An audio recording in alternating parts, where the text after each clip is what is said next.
It's going to be tippy-top, as I say. It's going to be perfect. Under our leadership, this service is seeing more action than at any time in many decades. I would say at any time period, you've never seen what is happening. And the Coast Guard, as good as it has been, has never seen what's happening to it right now.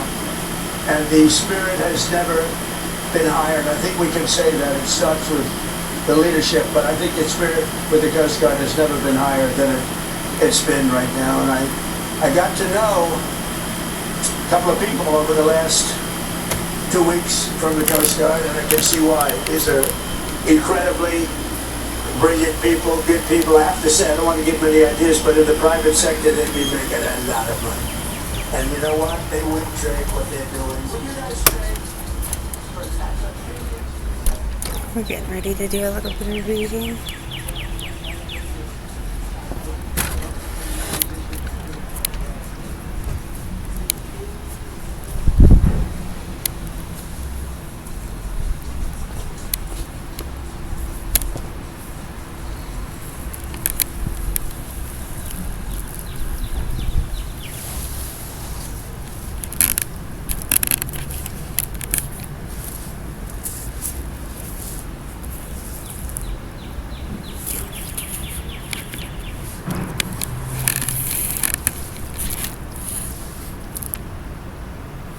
There has that.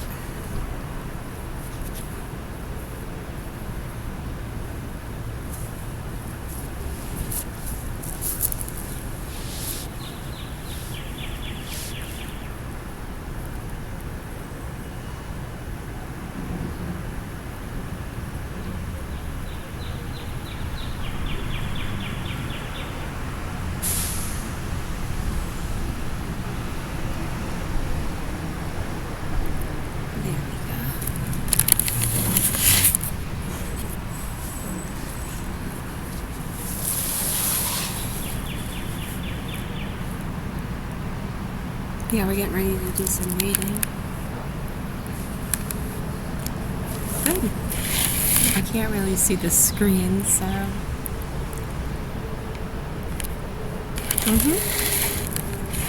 How's that?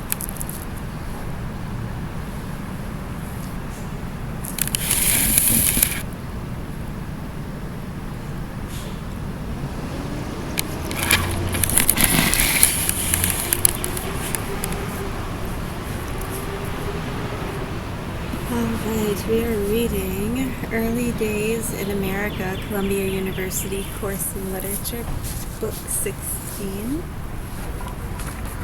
Yeah, we read the first section, and we're just going to be doing the first chapter.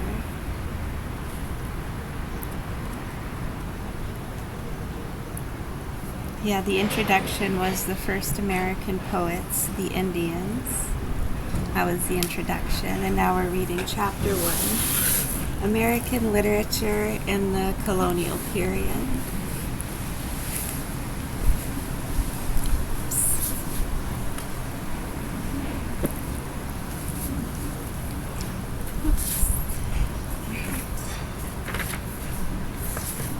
The wind just blew my page.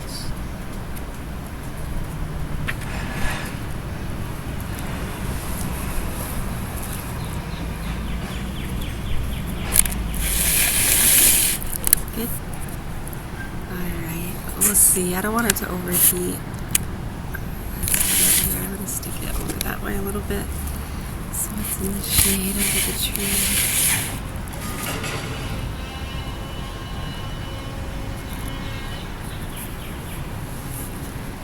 Alright, page 11, American Literature in the Colonial Period.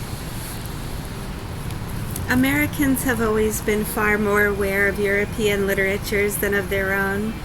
In their eyes, the literatures of Europe enjoy immense prestige, not only by reason of intrinsic excellence and the dignity that belongs to traditions so old that they reach back into an alluring age of myth and legend, but also because these literatures happen to belong to the mother countries whose offspring the Americans are. The authority of the parents still oppresses the children, even though the rebellious souls among them would sometimes like to forget it, as if it were a bad dream. Constant intercourse between the old world and the new has served effectively to keep alive the relationship, and above all, the heritage of European language has made it impossible to forget for a moment the derivative nature of New World culture.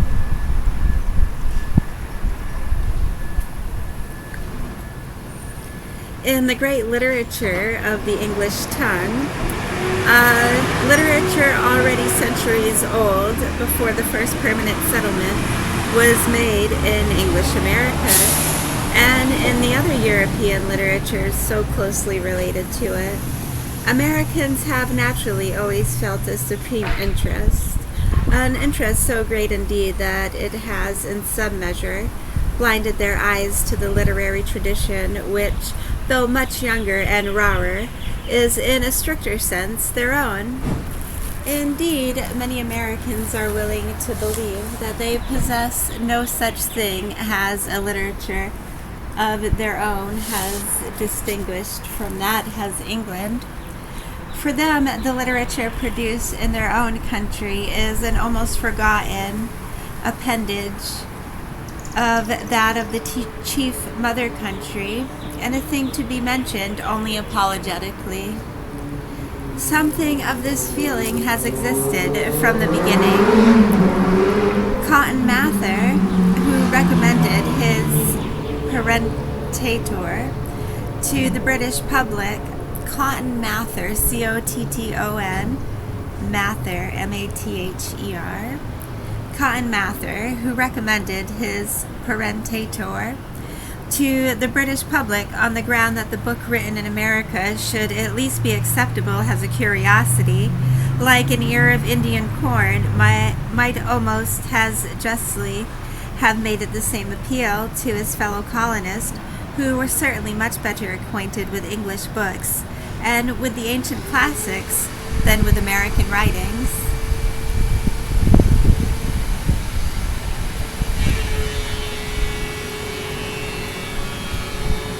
Even the chief writers themselves were seldom conscious of each other, and had but the slightest historical interest in what was written by earlier generations in this country. As late as 1815, Hugh Henry Brackenridge, the Pennsylvania novelist, was only vaguely aware that he was not the first American who had produced a social satire in prose.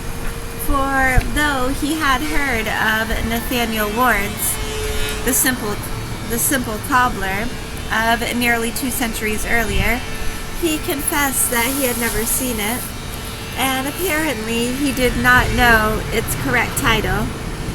But the 4 volumes of Brackenridge's Modern Chivalry bristle with quotations from English authors and from the Greeks and Romans. The mid-19th century saw a gradual awakening of interest in native literature, but to Emerson and Whitman it seemed that the American literary mind was still almost wholly occupied with admiration of Europe. Emerson and Whitman themselves had less to say for what had actually been written in America than for what they visualized as belonging to the future. The past, Europe. The future, America. And even in our own day, the little attention that is given to American literature seldom goes farther back than Emerson and Whitman. Readers of history may be familiar with the chief figures of the Revolutionary period, but only the most curious readers of our general literature are apt to explore the period before the second quarter of the 19th century. And hardly indeed is the adventurer who penetrates the strange world of the colonial writers.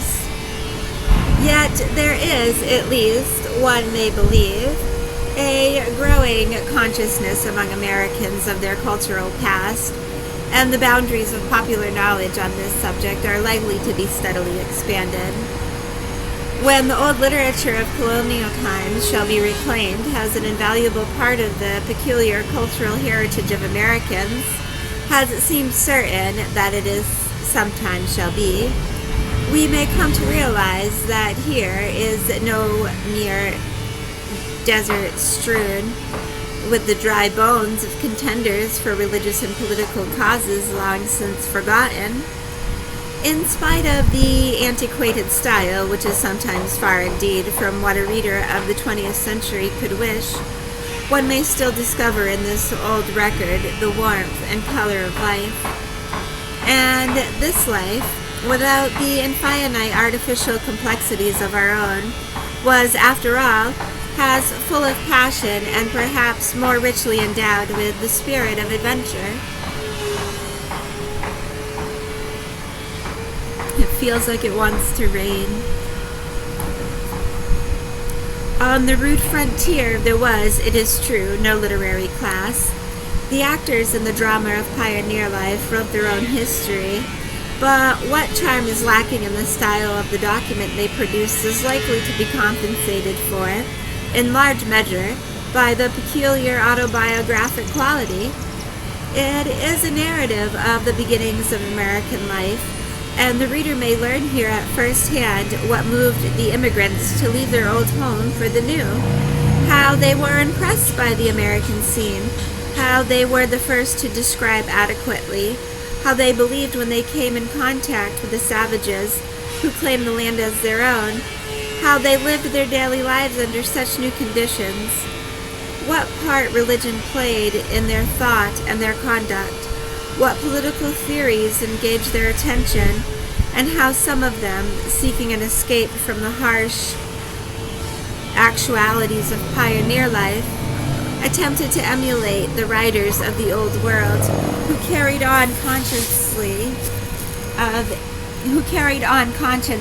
an ancient literary tradition.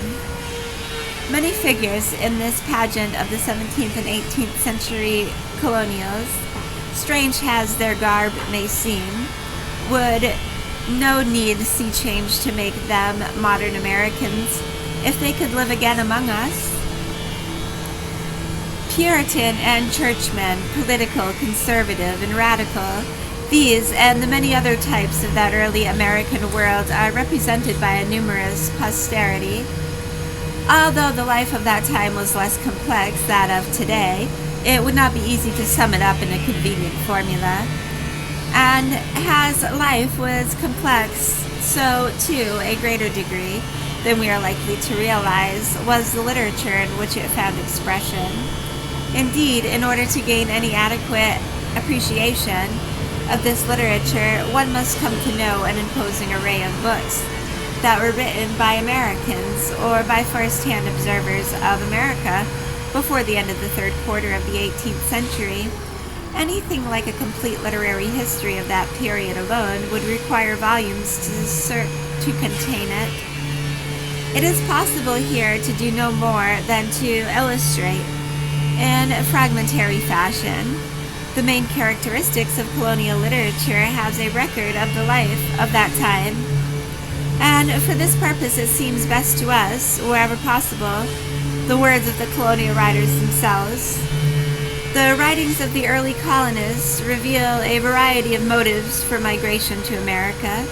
A somewhat idealistic love of country no doubt inspired many persons with a willingness to risk their lives in order that English sway might be extended over a colonial empire such as the Spaniards had already long possessed. There were men like the poet Drayton to cheer on the prospective settlers by appealing to their spirit of adventure, and by pointing at the same time to the glory of England and to the advantages awaiting the colonists in Virginia. You brave, heroic minds, worthy your country's name, that honor still pursue, go and subdue, whilst loitering hinds lurk here at home with shame, and cheerfully at sea, success ye still entice, to get the pearl and gold, and ours to hold, Virginia, earth's only paradise. Captain John Smith, who in spite of the brevity of his residence in Virginia, deserves to be regarded as the first American writer, and in his first book, A True Relation, in 1608, with this patriotic flourish. We doubt not, but by God's gracious assistance, and the adventurers' willing minds and speedy furtherance, to so honorable an action, in after times to see our nation to enjoy a country, not only onely exceeding pleasant for habitation, but also very profitable for commerce in general, no doubt pleasing to all mighty God, honorable to our gracious sovereign, and commodious generally to the whole kingdom. Likewise, William Morel, impressed by the prospects of the country to which he seems to have been sent by a spy upon the Plymouth colonist, urged in both Latin and English verse the duty of laying the foundation of this new overseas domain for the empire. Really feels like it wants to rain now. Many of the Puritans, who were the leaders in the colonization of New England, were religious zealots and set out for the New World in search of religious liberty. Officially, at least, the quest for religious liberty was always the principal motive for their coming. William Bradford, in his invaluable account of the Pilgrims, weighs well a variety of reasons, but gives a deeply religious coloring to both the migration to Holland and the later removal to America. And these words, reminiscent of the Old Testament, perhaps the most important part of the Puritans' Bible, he tells of the departure from Leyden on the journey that finally brought him to the New World. So being ready to depart, they had a day of solemn humiliation, their pastor taking his text from Ezra 8:21, and there at the river by Ahava I proclaimed a fast, that we might humble ourselves before God, and seek of him a right way for us, and for our children, and for all our substance. Upon which he spent a good part of the day very profitably and suitable to their present occasion.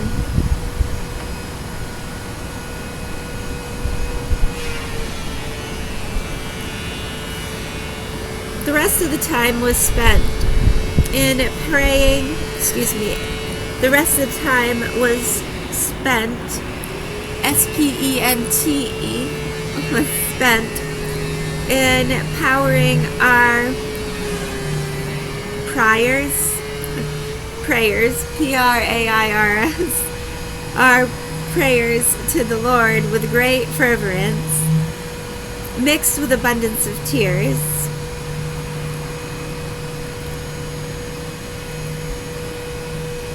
A prairie. And the time being come that they must depart, they were accompanied with most of their brethren out of the city unto a town sundry mills called Delfshaven, where the ship lay ready to receive him. So they left that godly and pleasant city, which had been their resting place near 12 years, but they knew they were pilgrims, and looked not much on those things, but lift up their eyes to the heavens, their dearest country, and quieted their spirits. Rare Edward Johnson, in the wonder-working province of Sion, Savior in New England, the book has come to be known, visualizes who had assembled in response to the proclamation, visualizes the great migration to Massachusetts Bay, has an expedition of an army of volunteers who had assembled in response to the proclamation of the King of Heaven. All its members were animated by a single motive, says Johnson, forsook a fruitful land, stately buildings, godly gardens, orchard, yea, dear friends and near relations, to go to a desert wilderness, thousands of leagues by sea, that they might enjoy Christ and his ordinances in their primitive purity. Likewise, the preamble of the Articles constituting the United Colonies of New England in 1643 declared that we all came into these parts of America, with one and the same end and aim, namely to advance the kingdom of our Lord Jesus Christ and to enjoy the liberties and the gospel and purity with peace. On the other hand, it is clear there were adequate considerations of a less ideal sort that spurred on migration to the West. John Winthrop, the leader of Massachusetts Bay, was well pleased with the holy purpose that animated his own companions. But if a well-known paper commonly attributed to him was actually by his hand, he looked angst at the Virginians because, as he said, their main end was carnal and not religious. As for Captain John Smith, his own life record has set down in the True Travels, goes to show that if he was anything, he was a soldier of fortune, and that he had sought adventure in various quarters of the globe, whether or not the glory of the English nation was directly concerned. And when he came to America, he came as an officer of a mercantile company, in which he himself was a shareholder. The chief object of his company was to get a good return on its investment, and it was apparently through no lack of effort on Smith's part that it failed of its object. Later, when he explored the coast of New England, he became enthusiastic about the commercial possibilities of that part of the country. Both in a description of New England, we do have a town nearby named Winthrop. Yeah, I used to live there for a little bit. It's a nice little town. Yeah, it's right up the road. It's not that far at all. You head up the avenue, you go through Manchester, you're right into Winthrop.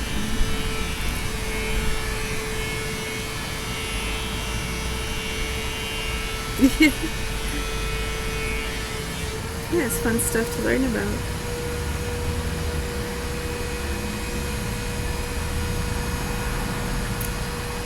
The chief object of this company was to get a good return on its investment, and it was apparently through no lack of effort on Smith's part that it failed of its object. Later, when he explored the coast of New England, he became enthusiastic about the commercial possibilities of that part of the country. Both in a description of New England in 1616 and in New England's Trials, first published in the same year, the pilgrims sailed for the New World.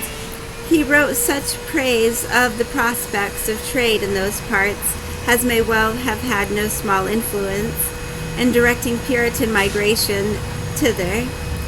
In Good News from New England, 1624, Edward Winslow, another town nearby, Winslow, yeah. Edward Winslow, one of the leaders in the Plymouth colony, admitted that worldly profits had not been great during the first few years of the settlement, but he encouraged new colonists to come, recommending the new country not only as a religious asylum, but for its economic advantages. There's a lot of interesting comments in class. Not to interrupt the reading, I just had to mention a few. In traveling to the New World and teaching Jesus Christ, the Lord, how to live, make crops, cleanliness is next to godliness.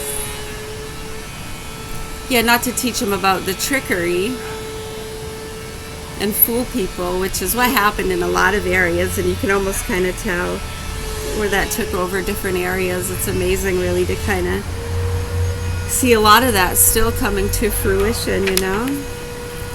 Very strange and incredible at the same time.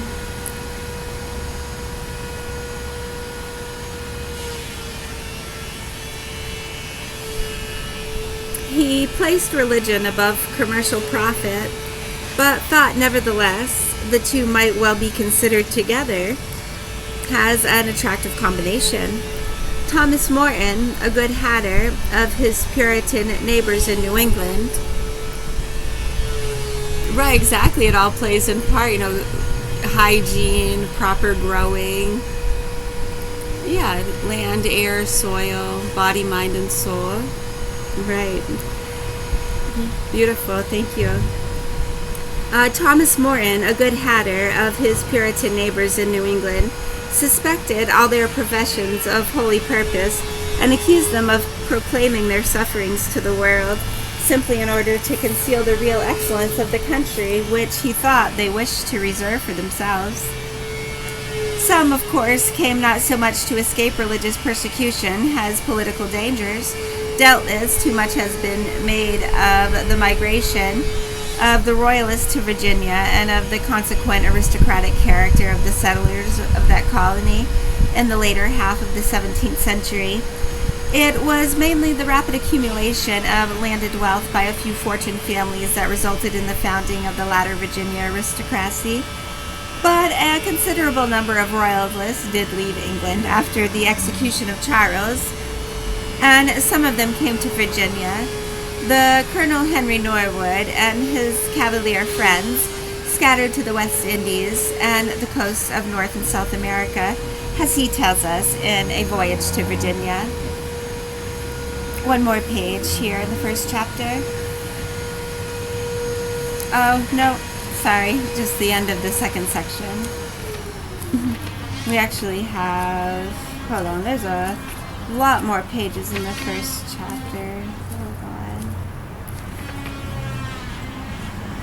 Oh my goodness. Okay, so we'll just finish this page. We're on page 16, so it's all sectioned off. So this chapter is actually going to go until page 57 when we get to Jonathan Edwards. Yeah, this one started on page 11, American Literature in the Colonial Period. We're going to finish section 2 on page 16. All right.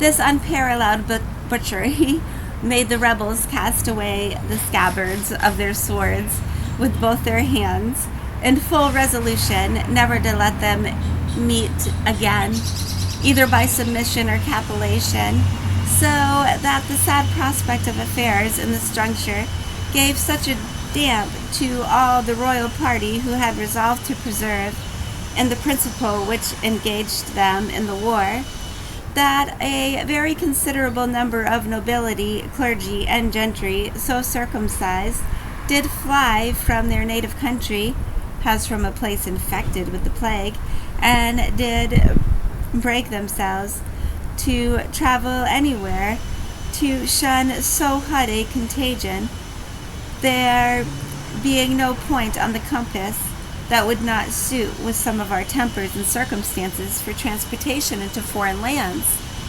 Right, so they were also fleeing sickness, plagues, people were getting really sick. Yeah, when you go back through time, I mean, you learn, from eating roadkill pretty much, right? Rancid meat, a whole host of different things, I'm sure,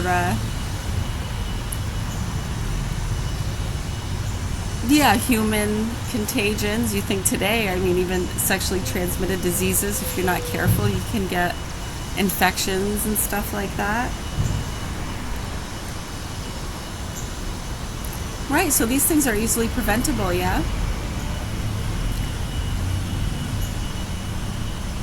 Right, I mean, over time, they were learning about, airtight containers.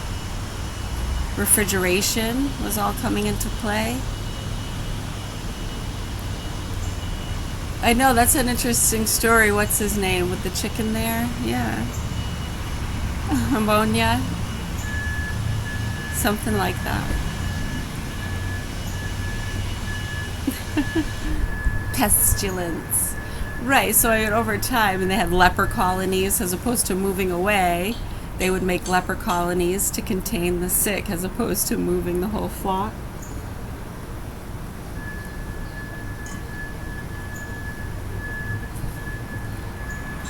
Yeah, exactly. So it's interesting learning about those things, and it's sad. I don't think they like teaching about it and learning about it because it shows all the misconceptions and how useless and pointless vaccines are and what a marketing scheme it is.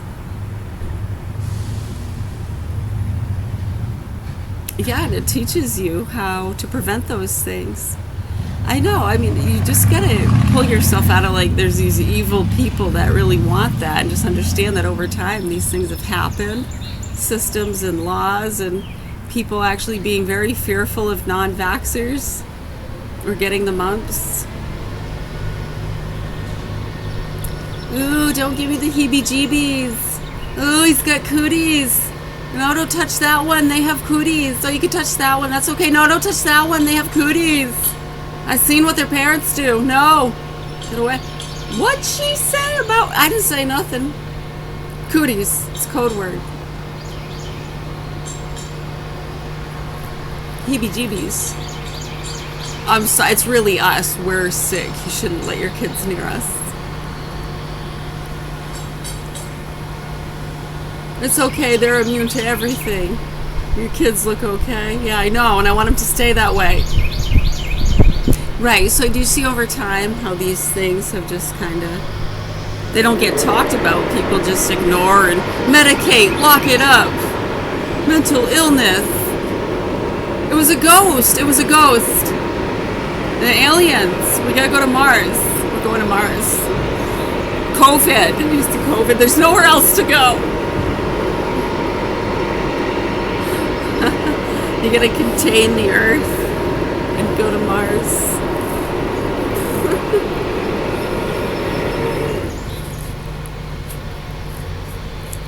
That was really stupid when you think about it. So many of us have been looking around like, what is up with news people and other adults? Yeah, it's really dumb. Bunch of media hogs. Yeah, they were just born into those lines. That's what they live on. They don't actually address actual issues and concerns. They just brush the surface and make fun of and profit from it. It's sad, I know. What else can you do? Anyways. Of the number who chose to steer their course for America, such of them has inclined to try their fortunes at Suriname, Barbados, Antigua, and the Leeward Islands were to be men of the first rate, who wanted not money or credit to balance the expense necessary to the carrying on of the sugar works, and this consideration alone was enough to determine our choice for Virginia, had we wanted other arguments to engage us in the voyage.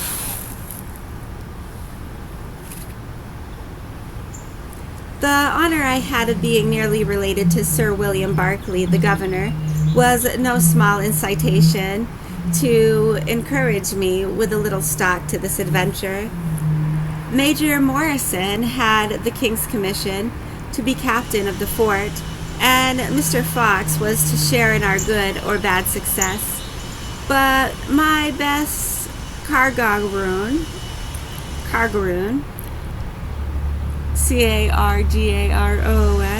but my best cargaroon was His Majesty's gracious letter in my favor, which took effect beyond my expectation, because it recommended me, above whatever I had or could deserve, to the governor's particular care. It is worth remembering that in the literature of the 17th and early 18th centuries, it is usually the voice of the leaders that is heard. Why the great majority of the common people came to America is not always clearly recorded. Many were, of course, of the same mind as their leaders, but probably most of them had an entirely different outlook on the project of colonization. Many came as bound servants, often with the hope of establishing themselves later on an independent footing. On the other hand, no small number of persons who arrived in the colonies were the victims of fraud. The evils of kidnappings and of the deportation of convicts to America were a matter of common knowledge. Hugh Jones, in the present state of Virginia, 1724, thought English vagabonds should be preferred to black slaves in Virginia. Petty criminals, who were available in large numbers because of the severity of the English laws, were welcome in that colony. And there was already, as Jones tells us, a proposal that a country to be called Hampshire should be set apart, where convicts under overseers could be used to raise hemp in large quantities. When Benjamin Coleman, a traveler in England at the end of the 17th century, visited the Court of Justice at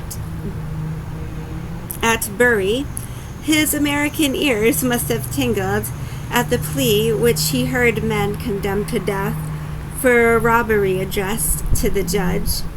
"Mercy, my lord, mercy. Transportation, my lord, transportation."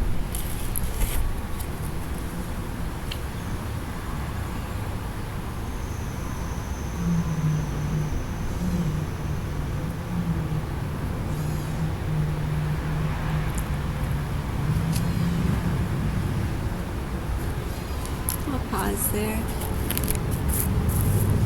I gotta go refill my water. What do I think about what?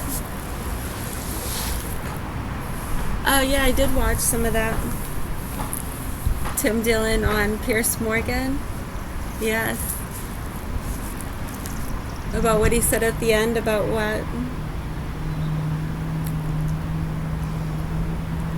Meghan Markle. Oh, I don't really know much about Harry or Markle or any of that stuff or any of those people.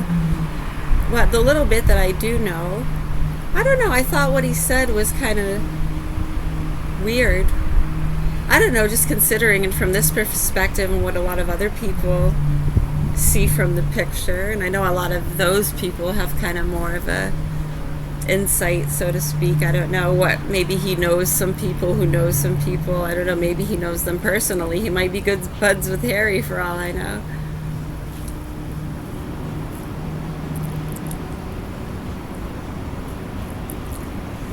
Yeah, but I don't think she was trying to control anything or be in the spotlight at all. A lot of people think the exact opposite, that she was more so trying to just be concerned about who was around their kids or around them, which is normal. I think more so probably trying to weed out some of the people meddling and causing problems. And it seemed like she was trying to do some cool stuff. I liked, what was it, she doing some honey or something with cakes? I don't know, that looked cool. I saw a little bit of it. I thought that was a good idea. Royal honey. Yeah, good idea.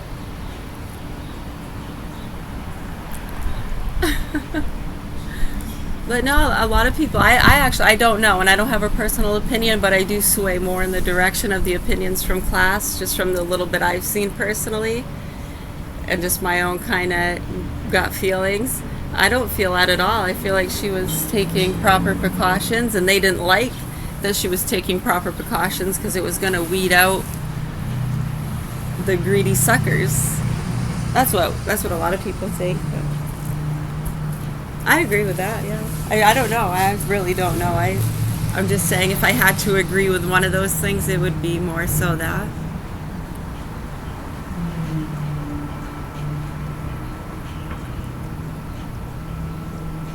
Yeah, I actually kind of do believe that. But I can't make that kind of final assessment or even an opinion because I've never met them. I have no idea of any of the circumstances. I'm going by the little bit I've seen on a screen and third-party information, so. Ooh, there's a big spider web over there.